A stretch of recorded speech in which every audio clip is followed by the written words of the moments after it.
None of us want to be here at this point debating this bill.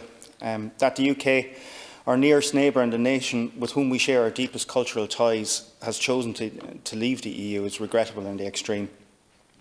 Both Ireland and the EU have been patient and will remain at the negotiation table for as long as needs be, and I can see why. This is not a straightforward process. In the decades that the EU has existed, its policies and measures have evolved dramatically. Walking away from everything might seem simple, but it's not easy. Ireland is unique on many levels in this situation. The UK and Ireland share a deep and oftentimes troubled history, which continues to influence our interactions with one another, for better and sometimes for worse. But Ireland is also unique in its geography and the challenges that we face, arising not only from sharing a land border with the UK, but also from sharing marine areas. While the land border has come to dominate many of the discussions surrounding the UK's withdrawal from the EU, we've heard much less of what is to become of the maritime. I understand, however, Minister, that any agreement on fisheries and maritime remain worryingly distant in the ongoing negotiations.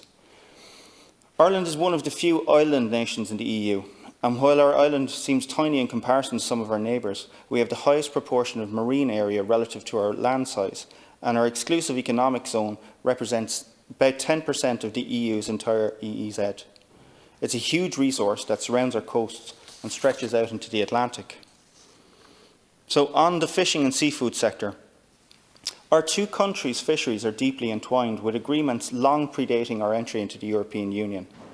With approximately 34% of Irish landings taken from within UK waters, Irish fishers have become significantly dependent on their access to those waters.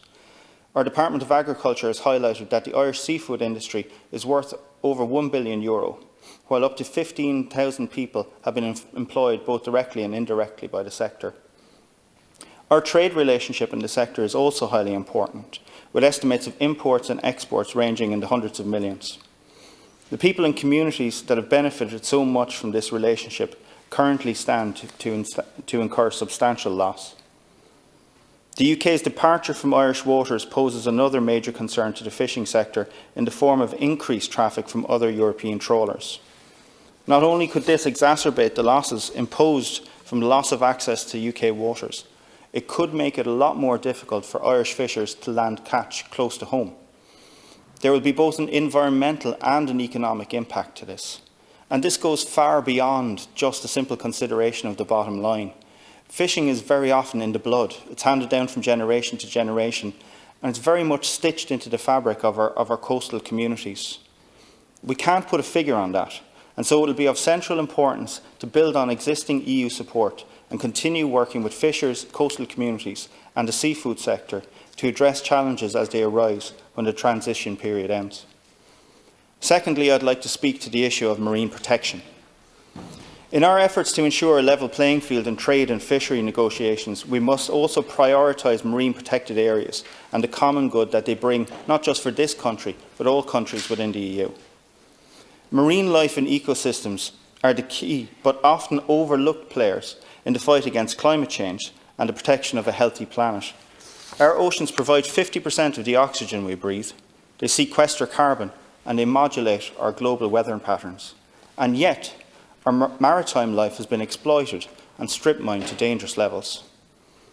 However, when you protect marine areas, there are no trade-offs, there's no losers. Fish live longer, grow larger, produce more offspring and replenish the overall marine area.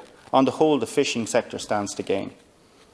With all of that said, there's a genuine fear among environmental groups, smaller-scale fishers and conservationists that the UK may neither strengthen nor even maintain existing levels of protection of its maritime environment.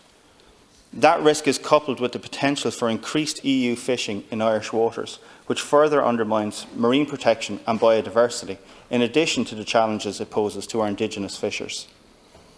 Minister, I fear that we possibly face an even worse scenario where the UK would seek to increase the current quotas to match the amount of fish currently taken by non-UK vessels within the UK zone. This would lead to serious over-exploitation of stocks at everyone's expense, but particularly at the expense of natural marine environments. The forthcoming Marine Planning Bill will shape the future of Ireland's maritime, particularly in how it addresses Ireland's EEZ in the EU 27 and our continental shelf. Given the breadth of work covered in this bill, I think it would be important to maintain a constructive communication with our UK counterparts to make sure that their facing legislation interfaces well with what we pass through this House. Minister, it's regrettable that a decision on fisheries and the marine has not been reached as yet, but as an island nation and one with rich and strong tradition of seafaring and fishing, I remain optimistic that these crucial sectors will be supported no matter the outcome.